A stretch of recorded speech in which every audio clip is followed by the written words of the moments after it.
जय गुरु जी। शुक्राना गुरु जी।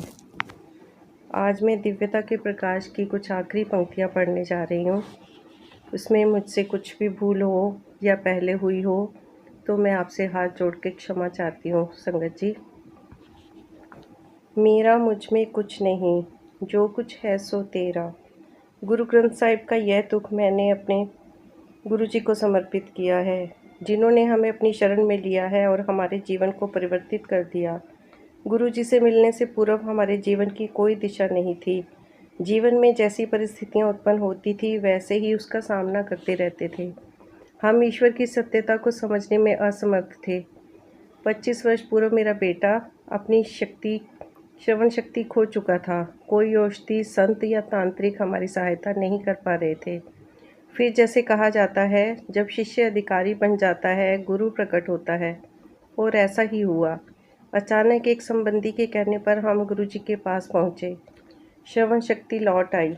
जब पहली बार हमने गुरुजी के दर्शन किए, उन्होंने मेरी पत्नी को हमारे सावधि बचत खाते की संख्या, मेरी पत्नी की साड़ियों की संख्या, उसके पास सब स्वर्ण जेवरों का वजन और मेरे बिके हुए घर की सही राशि भी बता दी। अंतिम बात मैंने पत्नी को नहीं बताई थी, क्योंकि मैं महिलाओं की हीरो में रुचि के बारे में जानता था। प्रसंग छोटा था पर मेरा सोचना स्वाभाविक ही था। फिर सत्संगों को सुनने के बाद मेरी उनसे मिलने की जिज्ञासा जागृत हो गई।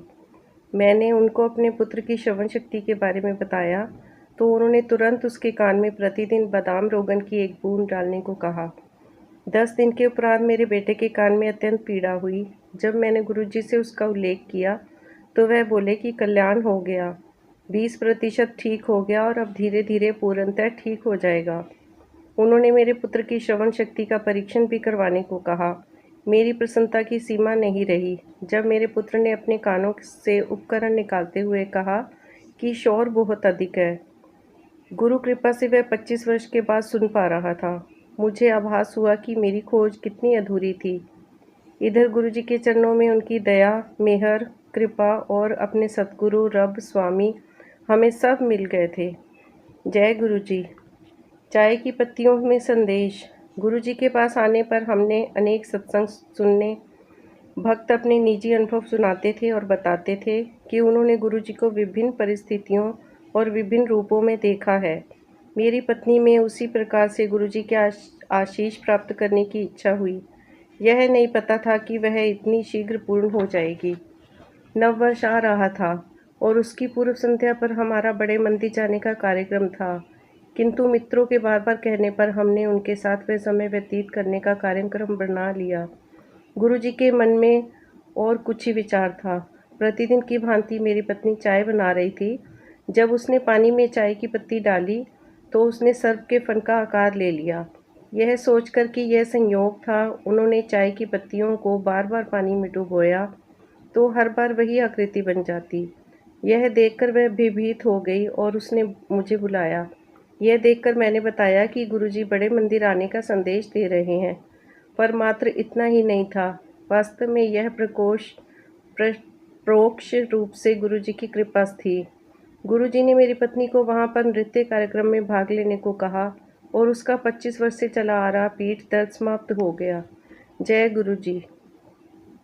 नास्तिक को पाठ मिला। कुछ वर्ष पूर्व मैं अपने एक मित्र के साथ अपने खेत पर जा रहा था। मेरे मित्र नास्तिक थे। जितने शब्द, कीर्तन, गुरु चर्चा इत्यादि धार्मिक कर्म व्यर्थ ही लगते थे। उन्होंने कहा कि चमत्कार होने के बाद ही वह गुरुजी पर विश्वास करेंगे। इतना कहने की देर थी कि पीछे से एक ट्रक ने कार पर जोर से टक्कर मारी। कार तो पूरी क्षतिग्रस्त हो गई। दुर्घटना इतनी भयंकर थी कि हम दोनों उछलकर बाहर धरती पर आ गिरे और अर्धचेतन हो गए। होश आने पर हमने देखा कि दोनों में से किसी को कोई चोट नहीं आई थी। उठने पर मेरे मित्र स्तब्ध थे। मैंने उनको कहा कि आप इसी चमत्कार की प्रतीक्षा में थे। यदि हम गुरुजी के बारे में बात नहीं कर रहे होते तो किसी भी प्रकार से राष्ट्रीय राजमार्ग पर ऐसी दुर्घटना में चोट लगे बिना हम बच नहीं पाते। उनकी आंखों में आंसू आ गए और उन्होंने हाथ उठाकर गुरुजी को धन्यवाद दिया। जब मैंने गुरुजी से इस बात का उल्लेख किया तो वह बोले कि हमें कोई हानि नहीं हो सकती थी, क्योंकि वह हम पर दृष्टि बनाए हुए थे। मुझे एक प्रसंग याद आ रहा है। मनुष्य को ईश्वर का सबसे बड़ा उपहार संतान है। यही मेरी भांजी के साथ हुआ। चिकित्सकों के सब प्रयास निष्फल हो रहे थे। उसे 7 वर्ष से संतान नहीं हुई थी और इसकी आभाषा भी नहीं थी। जब वह भारत आई तो उसने गुरुजी के दर्शन किए तो उसके या किसी और के कुछ कहने से पूर्व ही उन्होंने उसे बेटी से संबोधित करके कहा कि उसका काम अक्टूबर में हो जाएगा। इसमें से किसी को भी गुरु के कथन का तात्पर्य समझ नहीं आया। वह मई का महीना था। कुछ दिनों बाद वह अमेरिका वापस चली गई। गुरु कृपा से वह अक्टूबर में गर्भवती हुई और चिकित्सक दंग रह गए। उसने एक पुत्र को जन्म दिया। गुरुजी द्वारा दिया गया हर बालक होनहार होने के साथ अपने माता पिता के लिए एक अनमोल रतन होता है। जय गुरुजी। हृदय रोग के लिए समोसा। एक बार मेरी नाड़ी की गति 180 हो गई। चिकित्सक ने तुरंत ही शल्य क्रिया का परामर्श दिया। मैंने यह करवाने से पूर्व गुरुजी को बताना उचित समझा। मैंने चिकित्सक से मिलकर शल्य क्रिया का समय भी नियुक्त कर लिया। संध्या को मैं गुरुजी के पास आया। उन्हें मेरी समस्या का पहले से ही ज्ञान था। उन्होंने संदेश भेजकर कहा कि सब ठीक हो जाएगा। उस दिन गुरुजी ने प्रसाद बांटा। एक अन्यायी समोसे लाए थे। उन्होंने 4 समोसे अपनी मुट्ठी में मसल कर दिए और मुझे खाने को कहा। चूंकि तला हुआ खाना मेरे लिए विष के समान था, मैं चकित था। गुरुजी में आस्था होने के कारण मैंने उन्हें खाया और अपने स्थान पर आकर बैठ गया। उन्होंने मुझे फिर बुलाया और 2 समोसे और दिए। मेरा पेट भरा हुआ था, किंतु मैंने किसी प्रकार से वह भी खा लिए। उनके चमत्कार से मेरी नाड़ी घटकर 70 हो गई थी। अगले दिन चिकित्सकों ने अपना निर्णय दे दिया कि मुझे शल्य क्रिया की कोई आवश्यकता नहीं है। मेरे लिए गुरुजी की महानता और प्रेम ऐसा है। जय गुरुजी। रोग परिवर्तन। गुरुजी ने मेरे भांजे के रोग को परिवर्तित कर एक और अद्भुत और निराला चमत्कार किया। मेरी बहन का पुत्र छुट्टी पर दिल्ली आया था और पिछले कुछ दिनों से वह खांसी और ज्वर से पीड़ित था। मेरी बहन रूबी, जो स्वयं चिकित्सका है, उन्हें ने उसे कुछ औषधियाँ दी। जब उसका रोग समाप्त होने को नहीं आया तो मेरी बहन ने उसके कुछ परीक्षण करवाए। परिणामों से पता लगा कि वह अधिश्वेत से पीड़ित है। केवल एक चिकित्सक ने अंतिम परिणामों तक प्रतीक्षा करने को कहा। मेरी बहन तो अत्यंत चिंतित हो गई और उसने गुरुजी से अपने पुत्र को बचाने की विनती करी। इस बीच में मैं दिल्ली आया और जब मैंने गुरुजी के दर्शन किए तो उन्होंने मुझसे रूबी के बारे में पूछा। मुझे इसका संदर्भ समझ नहीं आया तो मैंने उत्तर दिया कि वह ठीक होगी। बाद में मैंने उसको फ़ोन किया तो उसने कहा कि अगले दिन वह गुरुजी के यहाँ चलेगी। गुरुजी के यहाँ जाते हुए उसने पूरी बात बताई और कैसे उसने गुरुजी से प्रार्थना करी थी। वह केवल अंतिम परिणाम से पता चला कि उसे रक्त रोग नहीं अपितु शरीर के ग्रंथों की समस्या थी। जब हम गुरुजी के चरण स्पर्श कर रहे थे तो उन्होंने रूबी को बताया कि उन्होंने उसके पुत्र का रोग परिवर्तित कर दिया है। क्योंकि किसी को इस बारे में ज्ञान नहीं था, हम चकित रह गए। ऐसे हैं हमारे अपने गुरु, जो सदा हमारी समस्याएं कष्ट समाप्त कर देते हैं। उनके बारे में सोचते ही वे प्रकट हो जाते हैं। जय गुरुजी। सब्जी बेचने वाले को दृष्टिदान। मेरे एक घनिष्ठ मित्र ने चंडीगढ़ में एक भूखंड खरीदा था, पर उसके बाद उन्होंने पाया कि उसके नीचे जल नहीं है। जब उन्होंने इस समस्या का उल्लेख गुरुजी से किया तो उन्होंने भूखंड के एक कोने पर 120 फीट तक खोदने को कहा। उन्होंने यह भी कहा कि यदि जल बेचा गया और वह सूख जाएगा। उन्होंने गुरुजी के निर्देशों का पालन किया और वहां से जल प्रवाहित होने लगा। भूजल के प्रवाह का मार्ग 100 वर्ष बाद बदल गया था। गुरुजी स्वयं ईश्वर हैं। क्या इसके लिए किसी और प्रमाण की आवश्यकता है? गुरुजी श्रद्धा, विश्वास और समर्पण से आए हुए प्रत्येक व्यक्ति की सहायता करने को सदा तत्पर हैं। चंडीगढ़ के सेक्टर 22 में एक गरीब सब्जी वाला था, जिसे 2 आकृतियां दिखाई देती थी। चिकित्सकों के अनुसार उसके मस्तिष्क में गुल्मा था, जिससे उसको दृष्टि दोष हो गया था। उसकी शल्य क्रिया पर 6 माह बाद उसी रोग की पुनरावृत्ति हो गई। उसकी दोबारा शल्य क्रिया हुई। गुल्मा असाध्य था। वह और 3 माह के लिए अचेतन अवस्था में चला गया। होश आने पर चिकित्सकों ने कहा कि वह और कुछ करने में असमर्थ है। उसकी माँ उसे घर ले आई। उसने गुरुजी के बारे में सुना तो उसने अपने पुत्र को ठीक करने के लिए गुरुजी से विनती करी। गुरुजी के बारे में सुना। गुरुजी ने उसे 10 मूंगफली के दाने सूर्यास्त से पहले जल में भिगोकर सूर्योदय से पूर्व उसकी गिरी खाकर उसके छिलकों को आंखों पर कुछ दिन रखने को कहा। यह 10 दिन तक करना था। उसकी दृष्टि ठीक हो गई, असाध्यता समाप्त हो गई और वह अब भी स्वयं सानंद है। यह गुरु कृपा है। मैं गुरुजी के चमत्कारों के बारे में घंटों तक लिख सकता हूँ और घंटों तक उनके गुणगान भी कर सकता हूँ, क्योंकि सदा मुस्कुराते हुए मेरे प्रभु ने मेरे परिवार और पूरी संगत को एक अभेद रक्षा कवच का आश्रय दिया हुआ है। यदि किसी पृथ्वी पर कहीं स्वर्ग है, तो वह केवल यहाँ है और यहाँ ही है। कर्नल हरशरण सिंह तूर, पंचकूला। जय गुरु जी। दिशा दर्शन संगत भक्ति में लीन हृदयों का समूह है। इस समूह में विभिन्न विचारधाराओं से प्रभावित व्यक्ति संगठित होकर एक ही शल्य, एक ही आदर्श भक्ति की ओर बढ़ते हैं। इसकी समानता एक वृक्ष से की जा सकती है। संगठित व सुरक्षित हैं, किंतु विभाजित होकर उससे प्रत्येक आंधी का सामना अपने विभिन्न भागों से करना पड़ता है। एकांगी हृदय के एकांगी भक्ति में अपने भीतर उसे एक अनुपम देवत्व की प्राप्ति होती है। स्वयं श्री गुरु जी। देवत्व से एकांगी होने के लिए उसे औपचारिक रूप से अपनी हर बुराई को त्यागना होगा। संगत पर गुरुजी अपनी कृपा दृष्टि रखते हैं। संगत अतुल्य प्रेम का स्रोत है, अनंत प्रेम से बंधा हुआ परिवार। यदि उसमें प्रेम का अभाव है तो यह संगत नहीं है। इसका सर्वोच्च उद्देश्य एक साथ मिलजुल कर बंधकर रहना है। शेष कर्म अपने आप ही होते रहेंगे। परिवार विभाजित होते देखकर उन्हें कैसा लगेगा? यह परिवार जिसको उन्होंने भोजन कराया था, यदा कदा अपने हाथ से बनाकर भी, इस परिवार ने उनके सम्मुख बैठकर खाया, रोए और हंसे और प्रेम के बंधन में बंधे रहे। यह परिवार जिसके सदस्यों पर ईश्वर के समान अनंत माध्यमों से कृपा दृष्टि करते आए हैं। पिता को अपने पुत्र और पुत्री में कोई अंतर नहीं दिखता है। हमारे दिव्य पितामह की भावनाओं में फिर अंतर होने का प्रश्न ही नहीं उठता है। वह हम सबके समान स्नेह करते आए हैं, सबसे समान स्नेह करते आए हैं। हमारी दृष्टि में गुरुजी की मानव आकृति थी, क्योंकि वही हमारी दृष्टि की सीमा है। वह तो वास्तव में तत्वहीन थे, जैसा अनेक सत्संगों से विदित है।